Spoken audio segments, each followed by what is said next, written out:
Bossman Show here with Coach Bruce Pearl of the Auburn Tigers coming to Atlanta this weekend. Stay from Arena playing the Memphis Tigers, the Battle of Chuck Galena. I say the Chuck Galena Bowl. Coach, what's up, man? Yeah, man, good to see you, man. Hey, I tell you what, I haven't heard the name Chuck Galena in a long time. Just for the viewers and listeners, Chuck was our SID for a long, long time, and at Auburn. In fact, he's got the reputation for being one of the losingest SIDs in the history of college basketball during his time here at Auburn. Hey, it changed when you got there, Coach. When you got there, it changed. It got better. Yeah, I got rid of him, and the whole program turned around. No, Chuck's one of the all-time best in our game. So, man, it's great to hear that name again. Coach, let me go back to Nashville, man. Last year, man, it was my birthday, March 11th, man. Everything kind of got shut down. So, getting ready to play up there, man, in Nashville, as you always do. How was it to tell your team, man, that it's over to go home and your seniors? And I know that was a gut punch for your team and your staff, man. I will never, ever forget where I was. You know, it's like one of those things like, you know, where were you when Kennedy was shot? You weren't even born yet. Y'all were too young. I'm talking to a kid here. I'm an old man. We were on the bus, and we were heading from having just left the arena to go to Vanderbilt and get another practice in. And you could tell, even before the announcement, something was wrong. Something was going on in our country. We didn't know a lot about the virus, but it was just starting to blow up. And we were wondering, man, should we be playing basketball right now when we don't know what we're dealing with? So there was tremendous uncertainty. And then, of course, when we got the word, all within the same day, that not only are we going to play the SEC tournament, but the NCAA tournament's canceled. And I've got 5 seniors and Isaac Coro and a team that's 25-6 and playing really, really well. And, you know, had been in the Final Four the year before. And, man, I mean, it was just devastating. Tears, anger, it was rough. But at the same time, God is in our locker room, and he was on that bus, and we were not going to whine and cry about not playing a basketball game when we knew the world was at the time going through something that could be far more deadly and dangerous than a basketball contest. Most definitely, Coach. You know I was up there. It was sick to me. I was in the Army. You could tell how everybody was just depressed and down. And I went and got my credentials. Got in town from Atlanta to come cover you guys. I do every year around my birthday. Spend up there in Nashville covering this tournament. And I'm like, man, this sucks for all your seniors, all those people I see every year, man. I can't hang out with you guys. And it's like, man, it's over. That's not like that. I know. I hate it for last year's high school seniors and last year's college seniors. I don't know, and of course the elderly, because they've been hunkered down for, 8 months or so. But you talk about a high school senior that doesn't get to go to prom or doesn't get to graduate, and then you're going to college. It's all different. There's no social interaction. There's no classes. Everything's on Zoom. Or you talk about those college seniors, the job market is completely different when they get out in June. For our seniors, the draft isn't until November rather than, in May or June. I mean, you talk about their world being – there is no European basketball. The G League right now is going to be half the teams are going to buy in, the other half aren't. Those populations of our 17 and 18-year-olds and our 22 and 23-year-olds, those guys were really terribly impacted by it. So, you know what? We're praying for normal. We're praying for the virus to get under control. We got these vaccines, and I'm just glad that these kids right now are still able to play and practice and live out their dream as we're going and growing, and for us here at Auburn as a really young team trying to become a competitive team. Coach, how excited is it for you, though, having all those young men on your roster, 2 from right here at McGeechan here, Powder Springs, Georgia. We don't talk about them as well. How is it fun for you as a coach having these young teams to build these young men up, teach them the Auburn way, coach them up like you always do, get your NBA player 2 out of that bunch as well in a few years? Well, Atlanta's been very, very good to us, and, yes. and I think, the 2 cities at Auburn that Birmingham is number one. Atlanta's number two when it comes to the population of our student body. That's the second most students in the country come from Atlanta. And so Auburn enjoys a great reputation, and we've got great alums, and it's close. I mean, we're an hour and a half from downtown, and there's no traffic on 85. Unlike all that traffic in the ATL. And we've had success there. Guys like Chumo Kiki, coming out of Westlake as the top 50 high school player. In 2 years, he grows 16, and he's going to be in the city on Friday night playing against the Hawks, right? So that's exciting. And then Isaac Okoro from McEachern. He's got his name and his jersey hung in the rafters, and he's the number 5 player taken in the draft. And to get our first McDonald's All-American and our first 5-star, from McEachern High School, Sharif Cooper, who obviously saw the success of a guy like Jared Harper from Pebblebrook, who's now with the New York Knicks, right? Or a smaller guard in Bryce Brown, who is the most dynamic scorer in the SEC.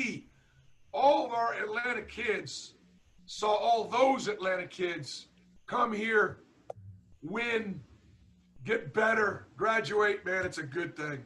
It's a good thing. And, Coach, the pipeline that you have in Atlanta, all the great coaches, AU programs, talk about how the coaching here is so advanced and getting guys prepared to come play for a Bruce Pearl and play in your system and defend like crazy, score the ball where you want to score it, and get them to be great young men and great ballers at the same time, Coach. You're really right about the coaching in Atlanta. You're spot on. Both the high school coaching, the AAU coaching, and as many individual development guys. I mean, there's so many great gyms and individual development guys that work with pros, work with college kids, work with high school kids. It reminds me of when I was at Southern Indiana in Evansville, Indiana. The high school basketball in Indiana and Kentucky was really good. North Carolina right there, high IQ. It's very true of the kids coming out of the ATL.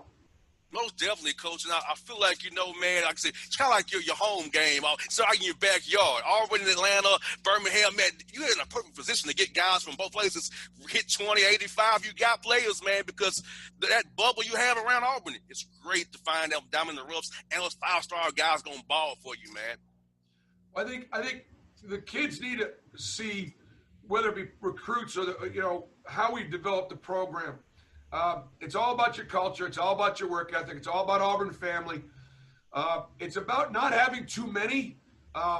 It's about, in the sense that a lot of times you have 13 guys on scholarship. They are all promised the ball, and they get there, and it's like, what? That's not what we try to recruit them honestly and not over-promise, but over-deliver. I play 9 or 10 guys on a regular basis. So our locker room is healthier because, look, I'm not playing anybody 30, 35 minutes. I'm not. And we're sharing the ball. We're sharing it. And if you want to come in and go, you could come in here and be in a one and done. But Isaac Carl came in, was a one and done because his team won. And he played defense, and he impacted the game in both ways. That's what I think is attractive to a lot of these kids. They know they're going to get coached. They know they're going to compete for championship. And they know they're going to do it in a really safe, wholesome environment, this small college, prettiest village on the plains, Auburn, Alabama. Most definitely. And, Coach, let me ask you this, man. How's your energy level, man? You're always an energetic guy, man. How's it been keeping your guys pumped up and with all this tough time we had this year, Coach? But your energy is so infectious, man. So how have you used that energy that you have to keep your guys going and not let them get down, man? Hey, listen. Hey, man, you like me, and you're more talented than I am, but I always say I make up for what I lack in talent, in effort and energy and passion, and just try to go to work every day and ask, what would God have me do? What would he have me do as it relates to how I treat my coaches or how I treat my staff or how I treat my student athletes? Now, I have a high expectation. I set the bar really high. And if they want to be good, they need to go someplace else. Because I'm interested in great. For us this year, we got to grow. This is the youngest team I've ever had. It reminds me of my team 4 years ago when I had, a freshman and Jared Harper and Mustafa Heron and Isaac and Austin Wiley. Man, that team struggled in the SEC. But that team came back the following year and won a regular season championship. They came back the following year and got to the Final Four. So we're trying to build it back. We're trying to, we're in that rebuild. And I love my locker room. My kids are working hard. We're not very well coached yet. And the reason why we're not very well coached yet is we've just not experienced things together. Most definitely. So we just got to go through that process. We play in Memphis on Saturday, and you talk about getting punched in the nose. I mean, we're going to get hit in the mouth. Penny's going to have those boys playing hard, and it's going to be really difficult for us to run our offense. And they've got some dudes. We got dudes too. Ours just a little younger. Now, Coach, might have the line down for the NBA line for you. Tell your guys, shoot from your line. I think not the Hawks line. Shoot from your line. Don't try to shoot the NBA three, man. You know they go to Madison Square Garden shooting them NBA threes, man, out of the offense. You know you want that, Coach. We like to spread it. We like to shoot it. We are looking for a little bit more inside offense. I know if I had you out there, I could post your big ass up, and we get some inside touches. We would, Coach. Try a double team, kick it out to the 4-3, baby. Yeah. Or what I would do is I get the ball to you in the perimeter and let you dribble handoff somebody and set that Death Star of a screen. Shoot right behind you, man. Right behind you. I might use that left leg, get a little bit that screen, get a little move on it too, Coach. Get a little move on it. They'll let you move on that screen a little bit. I mean, you don't kill nobody. Yes, indeed. Now, Coach, let me ask you this, man. How was this offseason for your players, man? Keeping them via Zoom, keeping them going, knowing they was at home for a while, the racial unrest. How did you have time to make sure your young men's minds were sharp and not getting down what was going on around them, negativity that you saw on TV and around them, Coach? You talk about the players interacting with me? Yeah.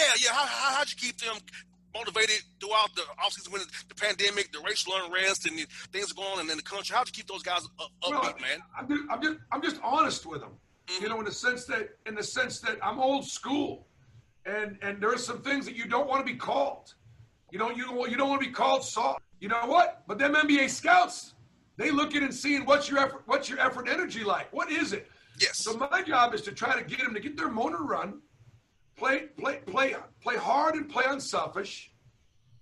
It's hard to be physical when you are a little younger and you are a little lighter. But look, it's a man's game.